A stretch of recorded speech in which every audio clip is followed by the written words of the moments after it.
안녕하세요. 자, 오늘 우리가 다뤄볼 이야기는요. 바로 컴퓨터 보안의 아주 핵심적인 개념, KISLR입니다. 이게 뭐냐면요. 공격자와 방어자가 벌이는 뭐랄까, 끝없는 숨바꼭질 같은 건데요. 정말 흥미진진한 세계로 한번 들어가 보시죠. 자, 그럼 시작해 볼까요? 도대체 KASLR이라는 이 방어 기술, 이게 왜 필요했을까요? 이걸 이해하려면요, 먼저 어떤 문제가 있었는지부터 들여다봐야 합니다. 오늘 이야기의 핵심이 바로 이 질문에 다 담겨 있어요. 자, 상상 한번 해보세요. 우리 컴퓨터의 가장 깊숙한 곳에 커널이라는 모든 정보를 지키는 아주 견고한 요새가 있다고 칩시다. 이 요새 어떻게 지켜야 할까요? 네, 바로 이 커널이 운영체제의 심장, 그 자체예요. 링 제로라고 불리는 말 그대로 절대 권력을 쥐고 있죠.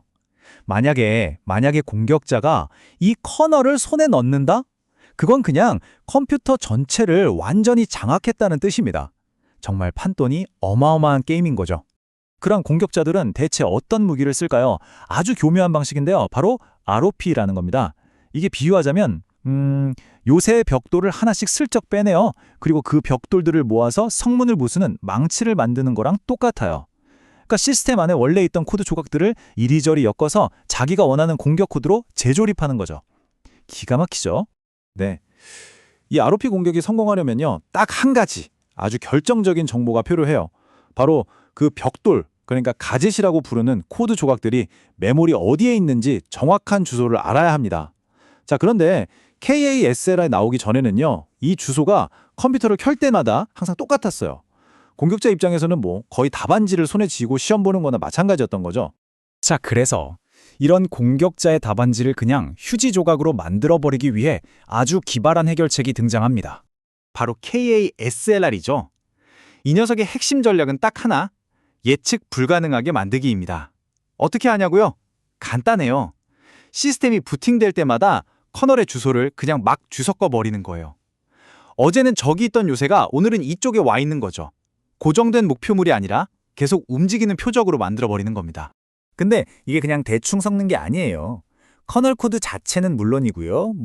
임시 데이터가 저장되는 스택이나 필요할 때마다 메모리를 할당하는 힙 같은 핵심 구역들까지 전부 다 따로따로 무작위로 자리를 바꿔버립니다. 그러니까 한 겹이 아니라 여러 겹의 방어막을 치는 셈이죠. 훨씬 더 튼튼하게요. 그런데 말입니다. 여기서 반전이 하나 있어요. 이 뒤섞기가 사실은 완벽하게 무작위는 아니라는 겁니다.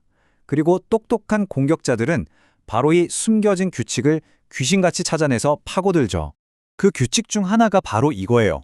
많은 시스템에서 커널은 성능 때문에 반드시 2MB라는 특정 단위에 딱 맞춰서 자리를 잡아야 한다는 제약이 있거든요. 메모리를 좀 더 효율적으로 쓰기 위한 어쩔 수 없는 규칙인 거죠. 근데 이 2MB 정렬이라는 제약이 왜 문제가 될까요? 간단해요. 커널이 숨을 수 있는 장소, 즉 경우의 수가 확 줄어들기 때문이에요. 자, 운동장에서 숨바꼭질을 하는데 어디든 숨어도 좋아. 이게 아니라 반드시 저기 보이는 큰 나무 뒤에만 숨어야 해 라는 규칙이 붙는 거예요. 그럼 술래 입장에선 찾기가 훨씬 쉬워지겠죠? 바로 그겁니다. 보안에서는 이렇게 예측 가능성이 높아지는 걸 엔트로피가 낮아졌다라고 말해요. 자, 그럼 커널을 지키는 KASLR이랑 우리가 쓰는 일반 앱을 지키는 기술이랑 뭐가 다를까요? KSLR이 엔트로피가 좀 낮다고 했잖아요. 그래도 공격자 입장에선 함부로 건드릴 수가 없어요. 왜냐? 공격에 실패했을 때의 대가가 정말 어마어마하거든요. 일반 앱 공격하다 실패하면 그냥 그 앱 하나 꺼지면 그만이에요. 근데 커널을 잘못 건드렸다? 그럼 바로 시스템 전체가 멈춰버리는 커널 패닉이 터집니다. 블루스크린 뜨는 거죠. 공격자도 완전 신중해질 수밖에 없는 거예요. 자, 그런데 이렇게 정교하게 만들어 놓은 방어 체계가 정말 어이없게도 단 하나의 작은 실수 때문에 와르르 무너질 수가 있습니다. 그 치명적인 약점이 뭔지 한번 보시죠. 그 약점의 이름은 바로 정보 유출, 줄여서 인포리크라고 불러요. 이게 KASR의 진짜 아킬레스건입니다. 비유하자면 매일 위치를 바꾸는 비밀 요새에서 내부 경비원 한 명이 매수당해서 오늘 회의실은 저쪽이야 하고 딱 한 군데 위치만 살짝 알려주는 거랑 똑같은 상황인 거예요. 그럼 이 정보 유출이 어떻게 연쇄 반응을 일으키는지 볼까요? 자, 첫째, 공격자가 어찌어찌해서 주소 하나를 빼내는 버그를 찾습니다. 둘째, 그 유출된 주소랑 원래 고정되어 있던 주소를 비교해요. 이게 왜 가능하냐면 KASLR은 커널을 옮길 때 마치 하나의 큰 건물 전체를 들어서 옮기는 것과 같거든요. 건물 안에 방들 사이의 거리는 그대로인 거죠. 그래서 딱 한 곳의 현재 위치만 알면 원래 설계도랑 비교해서 건물이 동쪽으로 몇 미터, 북쪽으로 몇 미터 움직였는지 그 차이값, 즉 옵셋을 정확하게 계산할 수 있게 됩니다. 그럼 어떻게 될까요? 셋째, KASLR은 그냥 무력화되는 겁니다. 전체 설계도가 고스란히 복원되는 거죠. 네, 바로 이겁니다. 핵심은 이거예요. 주소 딱 하나, 단 하나만 새어나가면 그토록 애써서 섞어놓은 이 모든 방어체계가 그냥 한순간에 와르르 무너진다는 겁니다. 정말 허무하죠? 아니, 그러면 이런 치명적인 약점이 있는데 이걸 왜 계속 쓰는 걸까요? 버려야 하는 거 아닌가요? 자, 그 이유는요. KASR은 원래부터 혼자 싸우는 선수가 아니기 때문입니다. 보안은 팀 스포츠거든요.